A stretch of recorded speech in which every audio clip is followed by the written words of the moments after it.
rapor SMP 1 Cibadak.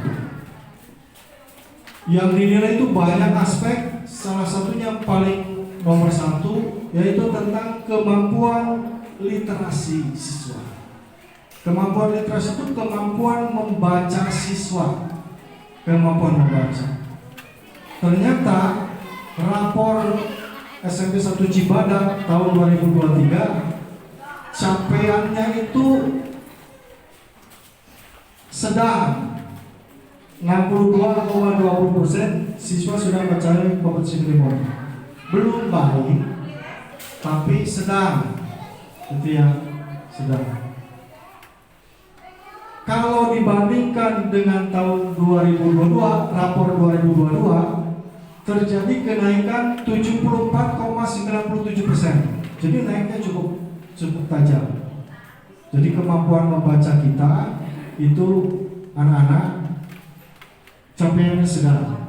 Bagaimana peringkat sekolah kita di Provinsi Banten, bukan di Kabupaten Lebak ini, di Provinsi Banten, peringkat sekolah kita berada di peringkat atas 1-20%. Ini pengertiannya, kalau di Banten katakanlah ada 100 sekolah SMP, maka SMP 1 Cibadak berada di ranking 1-20.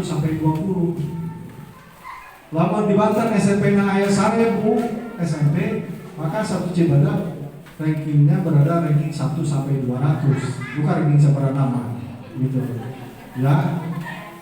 Tetapi di sini dipesankan bahwa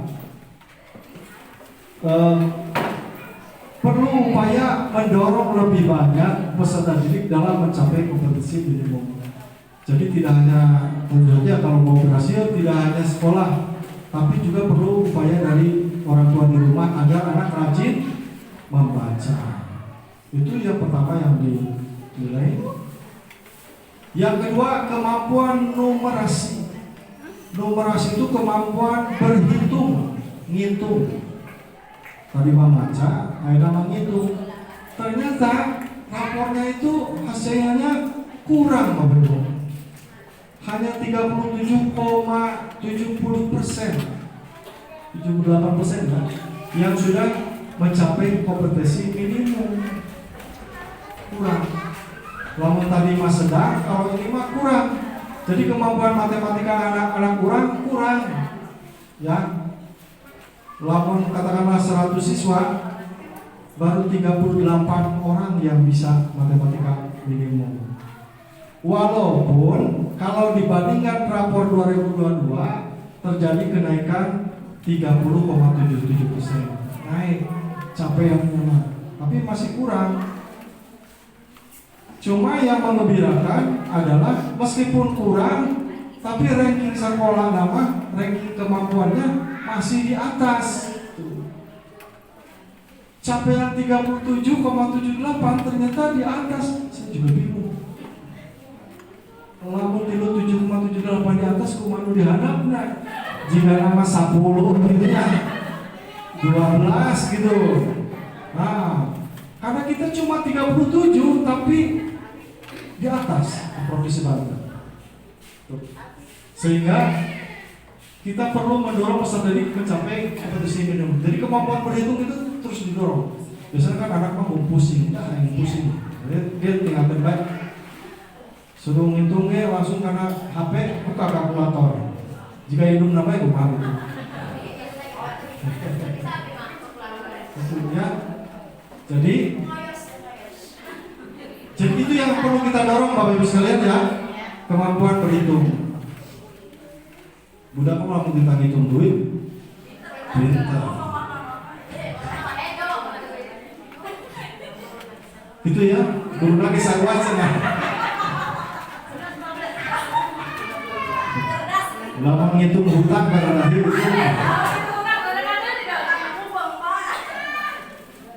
Baik, dilanjut ya. Nah, berikutnya karakter. Nah, karakter itu kecenderungan peserta didik dalam bersikap berperilaku berdasarkan nilai-nilai pelajar Pancasila yang mencakup beriman, bertakwa, beramal mulia, gotong royong. Ternyata capaian Lama ayah anak hiji dua bapak melihat kok gitu berat SMP, tapi kenyataannya rapotnya baik. Jika dibandingkan dengan tahun lalu juga naik 5,50%. Kenapa naiknya tidak tinggi? Saya beritahu. Yang pertama, berdasarkan data, pengakuan anak-anak, kebiasaan merokoknya masih tinggi. Merokok. Dan tidak hanya laki-laki saja. Di sekolah boleh merokok tidak? Tidak. Di rumah? Nah, terus gimana kalau anak? Tidak. Itu yang harus kita waspadai ya. Ya posisinya begini. Maksudnya begini. Kalau bapak ibu melihat anak-anak ukuran remaja SMP, sana jangan anak bapak ibu, ingatkan. Kalau semua tidak bergerak mah atau akan begini. Ya. Yang kedua, kenapa tidak terlalu naik? Karena di sana masih ada pembulian. Tingkat pembulian menurun, tapi tetap berpengaruh sini. Nah, untuk menghindari pembulian yang lebih tinggi itulah maka sekolah tiap tahun nambah CCTV. Sekarang CCTV kita baru kemampuannya 20 kamera. Jadi belum semua wilayah terpantau. Tapi misalnya kalau ibu datang, masuk gerbang, masuk koridor, lempar ruang guru, sampai masuk ruangan kepantau.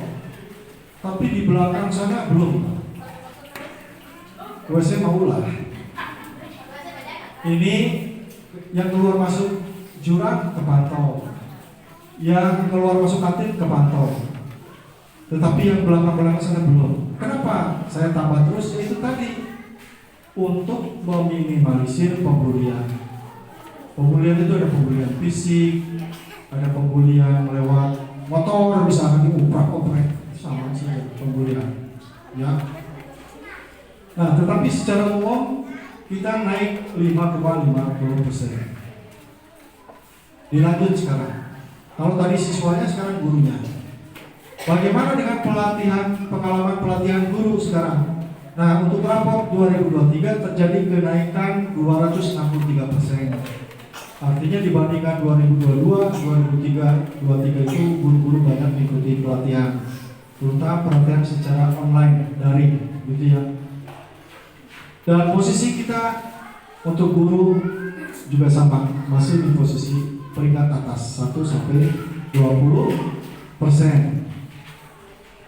Berikutnya, kepemimpinan instruksional. Hal ini yang dinilai kepala sekolah, baik oleh guru maupun siswa. Dan hasilnya ternyata capaiannya baik. Alhamdulillah kalau dinilai baik. Dan terjadi kenaikan 6,29%.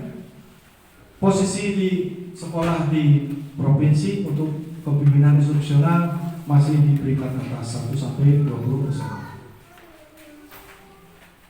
Dan terakhir ini yang lonjakan tajam adalah mengenai transparansi dan penggunaan BOS. Jadi menurut kementerian bahwa kita yang selalu lebih banyak belanja daring online, di mana perbelanjaan kita langsung terdeteksi oleh pusat, maka terjadi peningkatan yang tajam, kenaikannya itu 877%. Jadi kesimpulannya adalah bahwa berdasarkan raport 2023 bahwa SMP 1 Cibadak berada di ranking atas. Alhamdulillah. Mari kita pertahankan supaya 2024 tetap di ranking atas dan nilainya pun naik gitu ya.